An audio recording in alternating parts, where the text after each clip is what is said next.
doon. Hashtag what is clarifying? Hashtag what is clarify? Nakaka-intriga, di ba? Ay, totoo, ante! Uga! Teka! Nasaan si Norma?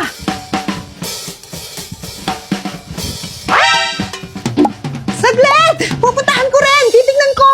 Hala! Magkano to? Ay, murang-mura, mother. 250 na lang. Lang? Mahal naman. 50 na lang. Ay, mother, hindi po pwede. Sige, bigay ko 150 na lang. Sige. Balikan ko na lang. Mag-cash out lang ako saglit. Sus, wala lang yata talagang pambayad si mother.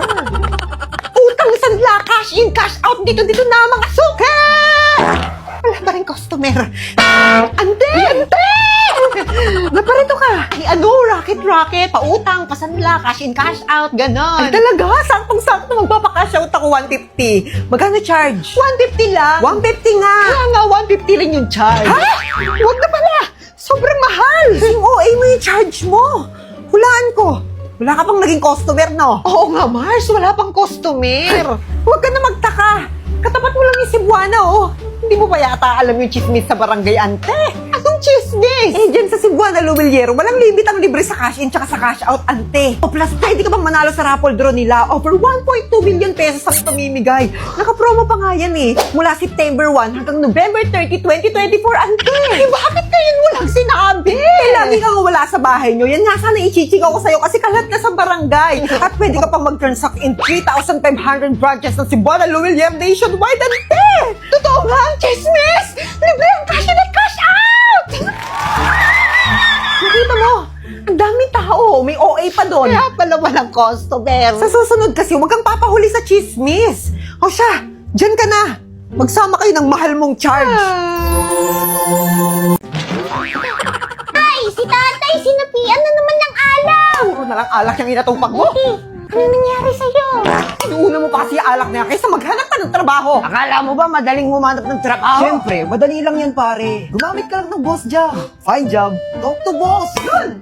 Yun yung legit hiring platforms na maraming job opening. At saka direkta mo pang makakausap yung mga boss. Kaya ayos. I-download mo na kasi yung boss job app. O kaya bisitahin mo yung website nila para magkatrabaho ka na. Tulad niyo. Ay, sino ba yan? Siya muna po yung tatay namin hanggat hindi ka pa po nakakahanap ng bago mo pong trabaho. Sige na, tara na mahal. Mga anak, kain tayo sa labas. Gumamit ka lang ng boss job. Find job, talk to boss. Sure akong maririnig nyo pa rin ng boses ko kahit na malayo at mahangin dito sa kinatatayuan ko. Makinig kayo! Dahil kahit bumulong ako, maririnig nyo pa rin kapag sinabi kong Lark M2 microphone ang gamit ko ngayon. Huy, rinig nyo ba? Hindi ko alam kung naririnig nyo. Sabihin nyo sa akin. So, saktong-sakto. Madalas sa mga ginagawa kong content ay comedy skits. So, sa comedy skits, acting-acting ako doon, salita ng salita. Ngayon, titignan natin ang kaibahan ng uma-acting ako without the wireless microphone. At kapag uma-acting naman ako, nang suot ko yung wireless microphone. Bebeng! Duday! Hindi pa kayo nakalinis sa bahay? Bebeng! Duday! Hindi pa kayo nakalinis sa bahay? Ang ingay! At kahit na tumatakbo ako, hindi nyo maririnig ang kaluskos ng mga paa ko at kung ano mang ingin na pwede nyo marinig sa paligid ko. Hinihingal na ako. Eh, paano naman kapag walang microphone? Maririnig nyo. Hindi nyo na rin ako marinig. Ayoko na. Nasaan nga ba ngayon ang wireless microphone na ginagamit ko kanina? Ito siya, oh. Laki lang siya ng piso, bes. Ito yung box niya. At ngayon, kakalkalin naman natin kung ano pa nga ba yung nakapaloob dito sa Holyland Lark M2. Gamit ko na yung isa, yung for iPhone. At ito naman for Android. At ito ang kanyang lalagyan. And also, ito na rin yung charging case niya. Ito, pwede mo siyang gamitin sa camera. At dalawa, ang kanyang wireless microphone. Ito yung sinasabi ko sa inyo na sobrang lightweight lang at singlaki ng piso na microphone. Meron na rin tong kasamang magnet. Katulad nito, nakasuot lang siya sa akin. Ito, yan. Ito naman, pwede mo na siyang ilagay mismo dun sa clip. Yan. Ito naman yung necklace. Pwede mo rin ilagay dito yung microphone. Yan. At ang cute pa dito, meron silang sticker na pwede mong ilagay dito sa ating microphones. Ganyan siya ka-cute. Alam nyo, bagay na bagay rin to sa patay gutom na creator gaya ko na palaging nagmumukbang at palaging kumakain para sa content. Tignan nyo, dahil rinig na rinig ang pagmuya at ang mga crack-crack dito sa bibig. kung humahanap kayo ng astig, maangas at pangmalupitang wireless microphone, Lark M2 wireless microphone from Holyland, ang isa sa pinaka-the best na nagamit ko at marirecommend ko rin sa inyo. At dahil sobrang ganda mo, i-rate kita ng 10/10! Kumusta mga chong? Feeling ko deserve kong kumain ng marami sa nakakapagod na araw. Si OA. Eto na nga, bago ako umuwi kanina, bumili muna ako ng mga pagkain na pwede kong kainin dito sa bahay kasi gutom na ako, hindi ako nag-almusal, hindi pa ako nagtatanghalian. Ito na nga yung mga binili ko. Palabok, lumpiang fresh, at leche ka. Bumili rin ako ng puto. Uy, kakarating ko lang dito sa bahay ni Lola at wala akong dinatang tao. Gumala na naman ng Lola ko, opo. Ay, sana all. Tirhan na lang natin si Lola. Kung may matitira. Ala, si OA pinagdamot. O, eto na. Ano pang hinihintay natin? Titikman. Uy, shit! Unahin na natin tong palabok. Ayan yung itsura niya. So, buksan na natin siya kasi hahaluin pa to. Pisaan na natin siya ng kalamansi. At hahaluin na natin. OMG. Para na siyang gelatin. Diba? Ang saya! Nahalo ko na siya ng mabuti, kaya titikman na natin.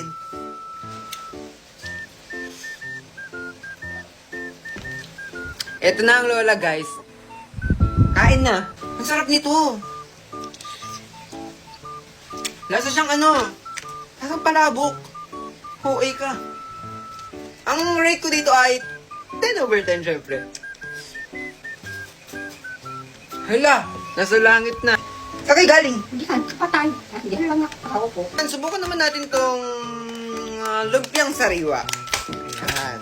Subukan natin. Oh my goodness! Sarap. Nilalagay ba ito lahat? Pili ko mas masarap siya kapag hindi siya dinurog. Yung ganyan lang siya, tapos kakainin mo with sauce. Ganun din yun eh. Lasang lumpiang sariwa. Sarap. Ang rate ko dun sa puto, 10/10. Mas masarap yung lumpiang sariwa ng lola ko.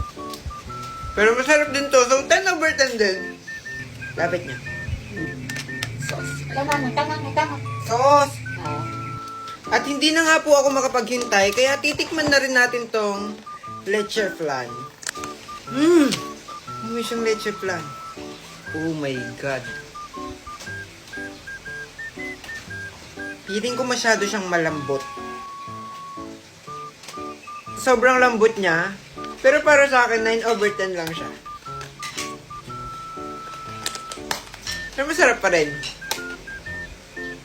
Di ko lang bet yung texture. At dito na natatapos ang titikman series ko sa araw na to na parang ginawa ko naman ng paglaban sa mga pagkain. Opo. Hanggang sa muli! Tuloy ang buhay! Bye-bye! Taas!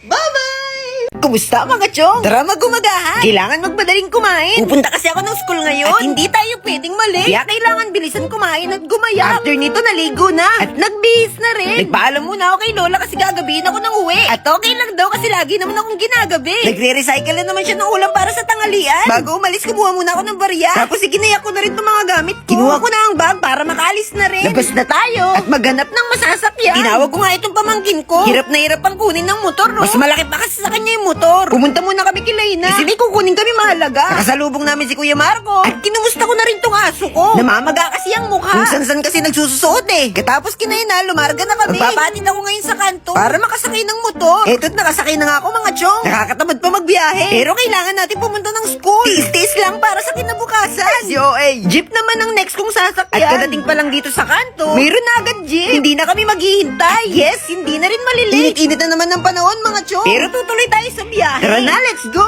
Grabe nakakaanto. Napuyat kasi ako kagabi. Kaya eto, medyo nahihilo pa ako sa biyahe. Hindi ko napansin. Grabe naman pala ang lapit ng camera.